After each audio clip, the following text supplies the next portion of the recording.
Audio Jungle.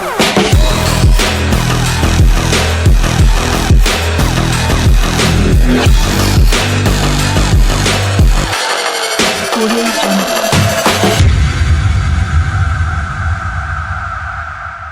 Right, so Solomon has given us all the gyan about these cars. I have reviewed them earlier, but those were first generation, both Astra and ZS.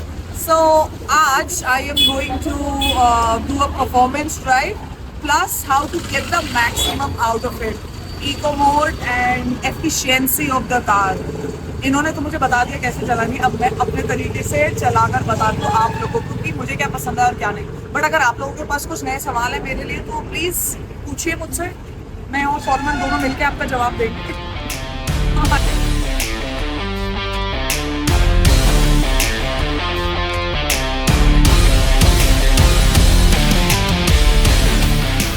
गाड़ियाँ charge हो रही हैं, मतलब we are half way through. 170 kilometre मैं already चला चुकी हूँ and 160 more to go. The drive was amazing. मतलब सीरियसली मैंने इतना एक्सपेक्ट नहीं करा था ZS EV से. बट हाईवे पे ठीक है, मजे आ रहे थे मुझे. और बट लेकिन जब मैं गांव के बीचों बीच चला रही थी वो शॉर्ट टर्न्स में, I had a ball of a time. I was going all in. But the point is after 50% of the battery that was consumed, मेरे को थोड़ी सी एंग्जाइटी हो रही थी क्योंकि उसके बाद जो ड्रॉप हुई है ना रेंज, वो बहुत जल्दी ड्रॉप हुई है. बट 50% पे इट वाज अमेजिंग. 170 किलोमीटर जैसे कि मैंने कहा मैं चला चुकी हूँ. 28-29% रिमेनिंग है. मीटर में आ रहा था कि कुछ 100 किलोमीटर और चल सकती है, बट आई डोंट थिंक 100 चलती. आई थिंक समवेयर अराउंड 50-60 फिर भी खींच लेते, बट उससे ज़्यादा नहीं. But other than that my experience was nice. I am happy and we're about to go to Pondicherry, which is going to be even more amazing. So keep watching.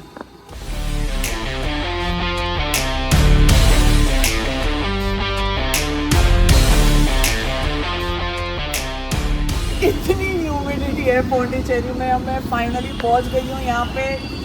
9:15 बज गए only because घुसने में काफ़ी traffic था. But the drive was amazing. The last leg of 160 kilometres was nice and easy and relax because I had to keep the range in mind. But ठीक है, relax था, मज़े आए. पौंडीचेरी पहुँच चुके हैं. अब मैं जाके एक डिनर करूँगी और सो जाऊँगी. और बाकी की सारी कहानी आपको मेरे चैनल पर मिलती रहेगी.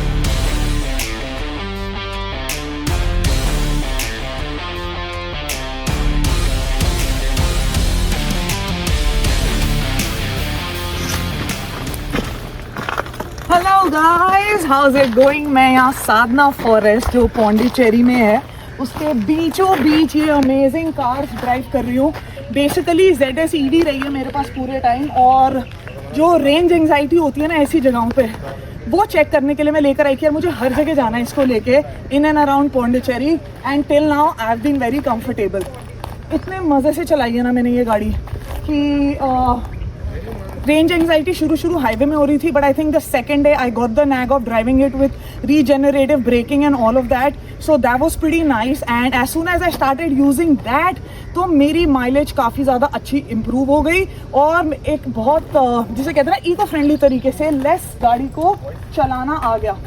वो मैं आपको समझाऊंगी गाड़ी के अंदर बैठ के कि कैसे इसको एफिशिएंटली चला सकते हैं. But for now look at the view and look at the sky.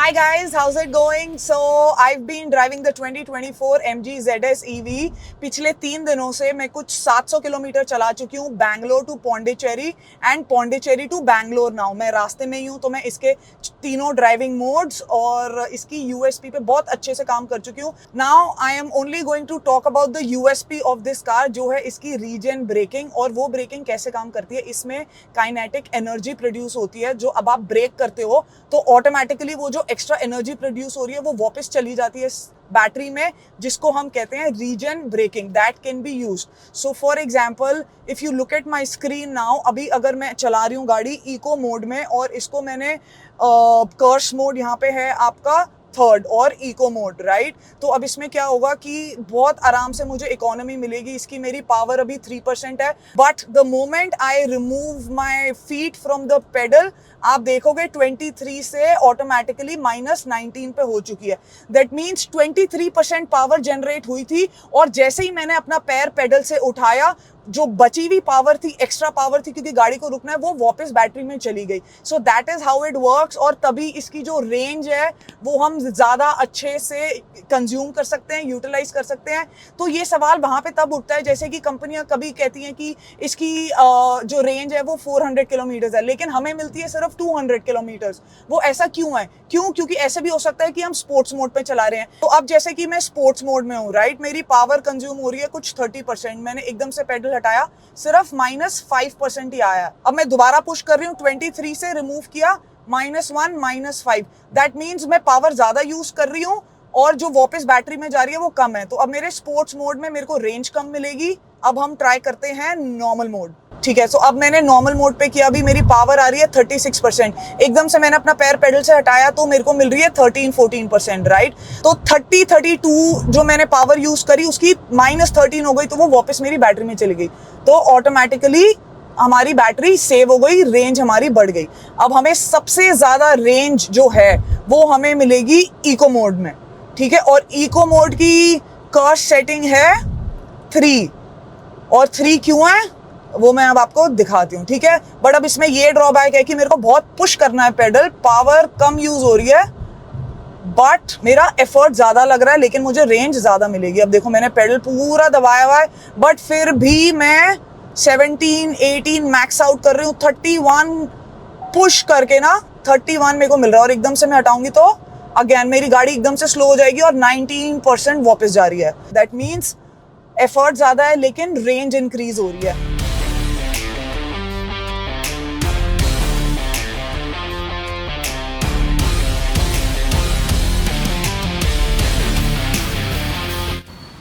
That was my drive for 3 days, almost 650 kilometers. Oh my God, I had so much fun driving this car. I had the best time. And it seems like आप जो चाहो इस गाड़ी से निकाल सकते हो, लेकिन आपको उसके लिए बहुत ज़्यादा माइंडफुल होना पड़ेगा। अगर आपको परफॉर्मेंस चाहिए जैसे कि मैंने बताया, तो you can do whatever you want with this car. You can get speed, but then again there are compromises. It looks fancy, it looks nice, very comfortable, very convenient, but I'm not sure about the promises and the numbers that are on the spec sheet. Thank you guys, that was my time.